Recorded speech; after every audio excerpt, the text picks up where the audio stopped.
குழி தோன்றேன்னு சொல்லி கார்பரேஷன்காரங்க வந்து குழி தோண்டி குழா போடுறாங்க. அவங்க மூடிட்டு போன 4வது நாள் எலக்ட்ரிசிட்டி போர்டுக்காரங்க வந்து குழி தோன்றாங்க. அவங்க மூடிட்டு இந்த பக்கம் போனதும் அந்த பக்கம் டெலிபோன்காரங்க வந்து குழி தோன்றாங்க. அவங்க மூடிட்டு போனதும் சாக்கடைக்காரங்க வந்து அவங்க குழி வெட்டுறாங்க. அவங்க இந்த பக்கம் போனதும் சில பசங்க வந்து மந்திரிக்காக குழி தோன்றாங்க.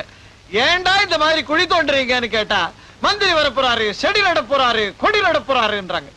இவங்க குழி தோண்டியே பழகி போயிட்டானுங்க. ஒரு நாள் இல்லைன்னா ஒரு நாள் ஜனநாயகத்தை இவங்க தோண்டின குழியில புதைச்சிட போறாங்களேன்னு பயமா இருக்குது. இதுதான் இந்த வாரம் நான் எழுத போற தலையங்கம். 30 வருஷமா இது என் கழுத்துல தொங்குது. அடிக்கடி இப்படி பேசி பேசி ஏதுக்கு சோதனை வருது? வரும். போன வாரம் ஆஞ்சநேய உபாசகர் இல்ல மயிலாப்பூர்ல அவர்கிட்ட உங்க ஜாதகத்தை காமிச்சு என்ன சொன்னாரு? கொஞ்ச நாளைக்கு நீங்க பேசாம இருக்கிறது நல்லதுன்னு சொன்னாரு. அரசியல்வாதிங்க தான் என் வாய மூடுறதுக்கு ஆசைப்படுறாங்கன்னு நினைச்சேன். அனுமாரு ஆசைப்படுறாரு போல் இருக்குது. அனுமாரி அரசியல்வாதி எல்லாரும் ஒண்ணுதானே. பைத்தியக்காரி, நான் வாய பத்திக்கிட்டு இருந்தேன்னா நாய் கூட என்ன சீந்தாது. அப்பப்ப ஏதாவது பிரச்சனையை கிளப்பி விட்டுக்கிட்டே இருக்கணும். சத்தம் போட்டுக்கிட்டே இருக்கிறவன் தான் பெரிய மனுஷன். இப்ப கூட ஒரு ஜோக் எழுத போறேன். ஜோக் எழுதினாலே பிரச்சனை தானே. என்னப்பா அந்த ஜோக்கு? அப்படி கேளு. மண்ணெண்ணெய்க்காக ஒரு பெரிய கியூ நின்னுகிட்டு இருந்தது. அந்த கியூல நின்னு ஒருத்தனுக்கு ரொம்ப அழுத்து போச்சு. கோபம் வந்து இந்த மாதிரி கியூ நிக்கிறதுக்கெல்லாம் எவன் காரணமோ போய் அவனை கொலை பண்ணிட்டு வந்துடுறான்னு புறப்பட்டான். போனவன் 5 நிமிஷத்துல திரும்பி வந்துட்டான். கியூல நின்ன மத்தவங்க எல்லாம் என்னையா தாள கொன்னுட்டியான்னு கேட்டாங்க. இல்ல, அவனை கொல்றதுக்கு இதை விட பெரிய கியூவா அங்க நிக்குது, அதனால திரும்பி வந்துட்டேன். நல்லா இருக்கு. நான் நல்லா இருந்தேன் என்ன பிரயோஜனம்? நானும் இந்த மாதிரி எவ்வளவோ ஜோக்கு எழுதுறேன். இருந்தாலும் எங்க பத்திரிகைக்கு வரதை விட உனக்கு தான் அதிகமா காதல் கடிதங்களே வருது. அப்படியா தம்பி? இந்தா எல்லா லெட்டர்ஸையும் படிச்சுட்டேன். பரவாயில்ல, இந்த காலத்து பொண்ணுங்க நல்லாவே லவ் லெட்டர்ஸ் எழுதுறாங்க. என்னதான் இருந்தாலும் லக்ஷ்மி எனக்கு எழுதின லவ் லெட்டர்ஸ் மாதிரி இதெல்லாம் வரவே வராது. பஸ், நீ வாழ்க்கையிலேயே பண்ண ஒரே அதிர்ஷ்டம் உன் புள்ளதான். நல்ல வேலை உன்ன மாதிரி இல்ல. சித்தப்பா, என்னப்பா? எல்லாரும் ஜால்ரா தான் அடிப்பாங்க, நீங்க தவளே அடிக்கிறீங்களே. சரி சரி, சாப்பிடுவாங்க.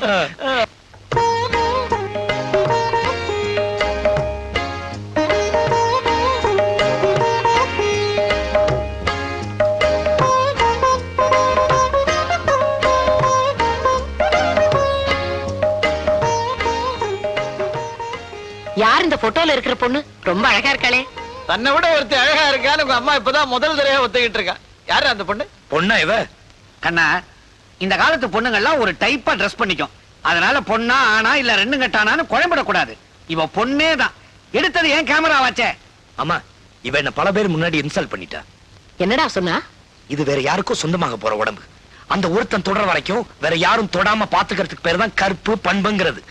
இத கூட ஒரு கலைஞனா இருந்துட்டு நீங்க புரிஞ்சுக்கலனா புகழ் உங்க கண்ணை மறைக்குதுன்னு சொன்னா. இதெல்லாம் கூட்டத்துல எல்லாரும் தன்னை கவனிக்கிறதுக்காக மோடி மஸ்தான் பண்ற வேலை. என்னங்க, இன்னைக்கு பேப்பர் பாத்தீங்களா? என்ன விசேஷம்? யாரையாவது மந்திரி பதவியில தூக்கிட்டாங்களா? அது என்ன பெரிய நியூஸ்? அதுதான் தினம் நடக்குது. இந்த நியூஸ படிங்க. என்ன நியூஸ்? மணமகள் தேவை, விருப்பமுள்ளவர்கள் விண்ணப்பிக்கவும். தேர்வு நடக்கும் இடம் Adyar park hotel, prince suite. நேரடி தேர்வு திங்கள் காலை முதல். இப்படிக்கு உங்கள் ஆனந்த். குத்துக்கல்லு மாதிரி பெத்தவங்க நாம இருக்கும் போது மணமகள் தேவைன்னு இவனே விளம்பரம் கொடுத்திருக்கானே. ஊர்ல இருக்கிறவங்க நம்ம பத்தி என்ன நினைப்பாங்க? ஊர்ல இருக்கிறவங்களுக்கு நம்ம பத்தி எல்லாம் நினைக்கிறதுக்கு டைம் கிடையாது. அவங்களுக்கு நிறைய பிரச்சனை இருக்குது. என்னமோ வர வர எல்லாமே லகீரா போச்சு.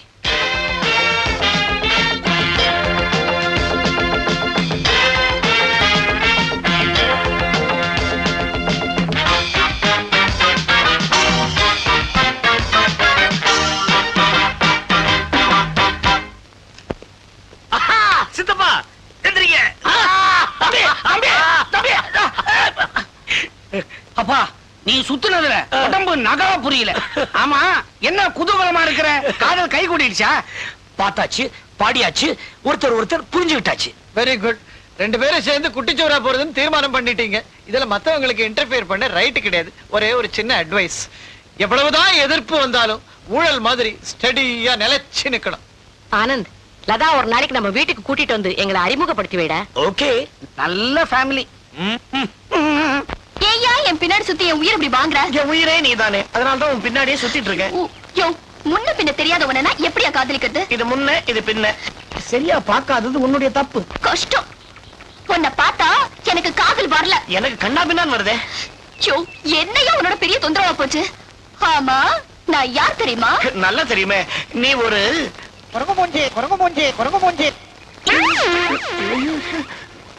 உன்னை பார்த்தாலே எனக்கு பரிதாபமா இருக்கியா?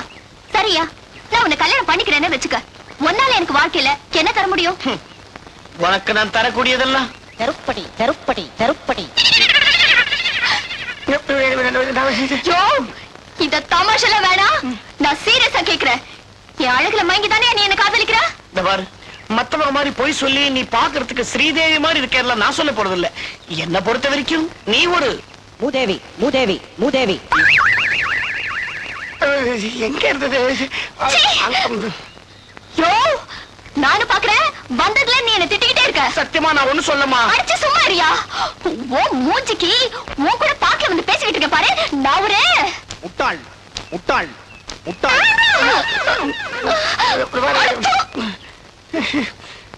என்ன கர்மண்டாது? ஏயா நானும் ரொம்ப நேரம் பார்த்துட்டு இருக்கேன், ஒரு பொண்ணை சரி பண்ண முடியலையா? என்னையா பண்ண சொல்றீங்க? நீ எல்லாம் ஒரு ஆம்பளையா? நான் ஒரு வழி சொல்றேன், கேக்குறியா? ஓடா தடியா, ஓடா தடியா, ஓடா தடியா. ஏய், உனக்கு என்ன திமிரு இருக்கு? உனக்கு இது வேணும், இன்னும் வேணும். என்னைய தடியான்னு சொல்லு. மடையா. அட, எப்படா வந்த? இப்பதான். என்னது? கையை காட்டு. என்ன கட்டு இது? என்னடா ஆச்சு? என்னடா இது? கால் கட்டு போடுறதுக்கு முன்னால கை கட்டோட வந்து நிக்கிற.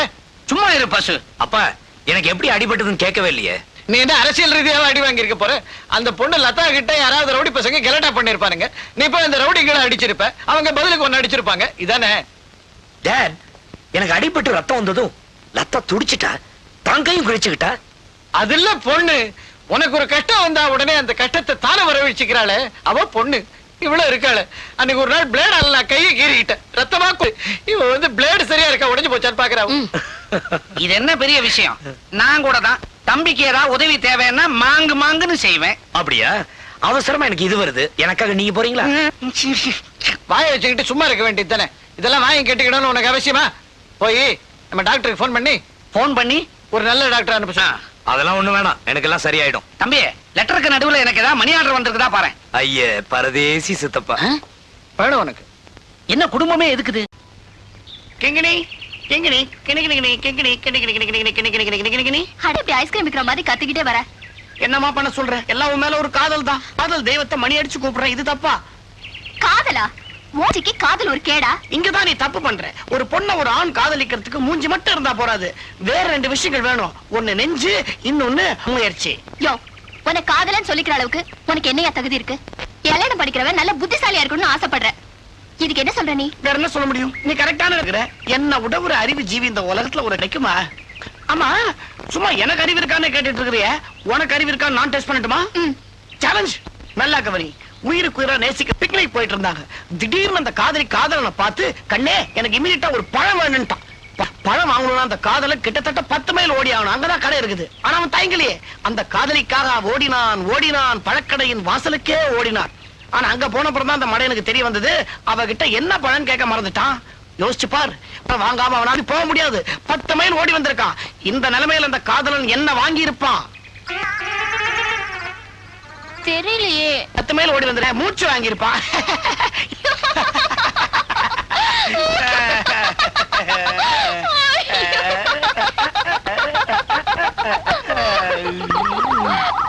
ஆவி, என் பையன் நான் செஞ்ச தப்பையே செஞ்சுக்கிட்டு இருக்கான். இவன் மூஞ்சி மோர கட்டைக்கு சொன்னா நீ நம்ப மாட்ட. இவதான் என் பொண்ணு. அந்த பேமானி பாலாஜியோட நெருக்கமா பழகினான். பயத்துல 4 மாசம் அவன் ஏமாத்திட்டு ஓடிட்டான். வெளியே தெரிஞ்சா வெக்கக்கேடு, கர்ப்பத்தை எப்படியாவது கலைக்கணும்னு பொண்ணை கூட்டிக்கிட்டு புத்தூருக்கு போனேன். அங்க போய் பார்த்தா ஒரு பெரிய கியூவே இருந்துச்சு. இந்த மூதேவி பாலாஜியுடைய போட்டோ தான் எல்லார் கையிலயும் இருந்துச்சு. அம்மாடி, இந்த பொண்ணுங்களுக்கெல்லாம் ஏற்பட்ட கதி உனக்கு ஏற்படக்கூடாதுங்கிறதுக்காகத்தான் தகப்பன் ஸ்தானத்துல இருந்து இதையெல்லாம் உனக்கு சொல்றேன். கேட்கறதும் விடுறதும் ஓ இஷ்டம். அதுக்கு மேல ஆண்டவன் விட்ட வழி. இந்த போட்டோ எல்லாம் கொடு, இன்னும் 4 இடத்துல கொண்டு போய் காட்டணும். உன் போட்டோலயும் ஒண்ணு இருந்தா கொடு, இந்த ஆல்பத்துல சேர்த்துக்கிறேன். மரம்மா.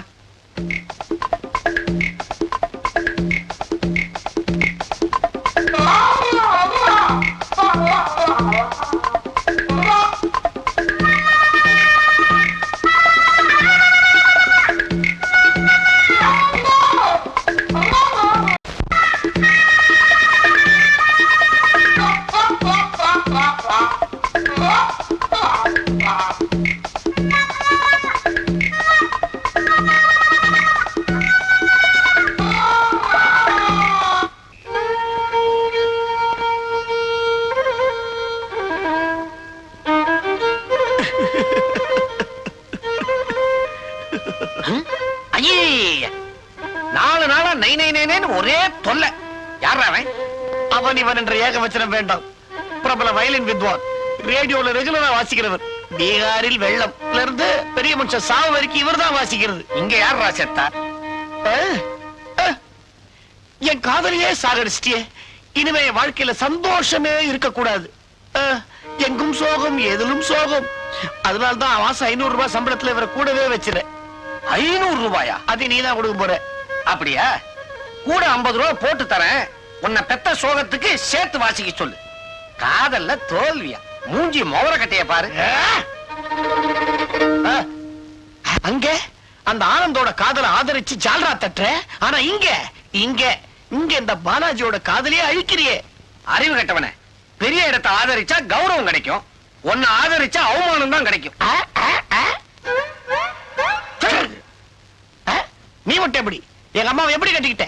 ஜாதகம் பார்த்தா கட்டிக்கிட்ட? காதலிச்சு தானே கல்யாணம் பண்ணிக்கிட்ட? நல்ல கேள்வியை கேட்டிருக்க. நல்ல எஃபெக்ட் கூடயா? ஓஹோ, பிளாஷ்பேக்கு வரியா? சொல்றேன். ஒரு 25 வருஷத்துக்கு முன்னால மூதேவி 25 தடவை இழுக்க போறிய நினைவுக்கு வந்துடுச்சு. போதும், நிறுத்திக்க. உங்க அம்மா லூசி காப்பர்ஃபீல்ட நான் காதலிச்சது உண்மைதான். காதலிக்கும் போது கிளுகிழுப்பா தான் இருந்துச்சு. ஆனா கல்யாணம்னு வரும்போது பல ப்ராப்ளம் வந்துடுச்சு. தாலி கட்ட நான் கழுத்தை நீட்டுன்னு அவ விரல நீட்டினா. தாலியா மோதிரமா, புடவையா கவுனா, சர்ச்சா கோவிலா, மந்திரமா ஜபமா, இப்படி பல குழப்பம் இருந்துச்சு. திங்கிற தீனியிலேந்து பண்ற திவசம் வரைக்கும் ஒரே இடைஞ்சல். இது மறத்தணும். உன் வாழ்க்கையில் நடந்ததெல்லாம் என் வாழ்க்கையில நடக்கும்ன்றது என்ன நிச்சயம்? நடக்குமோ நடக்காதோ, ரிஸ்க் எடுக்க நான் தயாரா இல்ல. ஆக மொத்தம் உன் கல்யாணம் பேல். இந்த கல்யாணத்தை நான் நடத்தி காட்டுறேன். நான் உன்னை பெத்த அப்பன்டா, நடக்க விட்டுருவேனா? நான் அப்பனுக்கு அப்ப. இந்த கல்யாணம் நடக்கதான் போகுது. நீ என்ன பார்த்து அப்பான்னு கதறத்தான் போற. Shall we see? பாப்பமா? Challenge? சவால Accepted. ஒத்துக்கிறேன். Okay. சரி. Bloody fool. போறேன். இனிமே ஒரு நிமிஷம் இந்த வீட்டுல நான் தங்க போறது இல்ல. கல்யாணத்தை சத்திரத்தை பிக்ஸ் பண்ணிட்டு அப்புறம் இன்விடேஷனோட வந்து மீட் பண்றேன். வரேன்.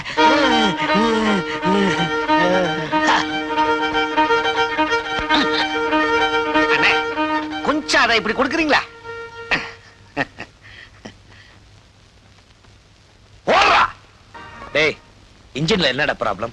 என்னப்பா அது? இன்ஜினுக்குள்ள ஏதோ 10-15 பாம்பு படுத்துற மாதிரி ஒரே ஒயர். எனக்கு ஒண்ணுமே புரியல. யாராவது மெக்கானிக் கூப்பிடணும். தம்பி இங்க வா, இங்க வா. நீ என்ன பண்ற? இந்த இன்ஜினுக்குள்ள பூந்து அங்க என்னன்னு பாரு. என்ன? நம்ம ஆனந்தன ஆனந்தன வந்திருக்கு, ஆனந்தன வந்திருக்கு, ஆனந்தன வந்திருக்கு.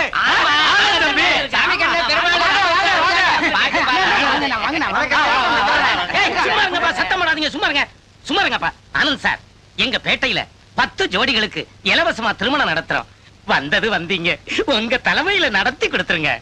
நானும் சாதாரணமா இந்த மாதிரி ஃபங்க்ஷன்லாம் கலந்துக்கிறது இல்ல. உன்னை யாரையா கூப்பிட்டது? தம்பி, நீங்க வந்து கொஞ்சம் தலைமை தாங்கி வாழ்த்தணும். உங்களுக்கு புண்ணியமா போகுது. வாங்க வாங்க. நானும் வரேன்பா. என்ன விட்டுறீங்க? தம்பிக்கு தங்கமான மனசு. என்ன இருந்தாலும் கல்யாணம் செய்ய மாட்டேன். என்ன மாப்பிள்ளைய கூப்பிட்டு வச்சிருக்கேன் காரியத்தை.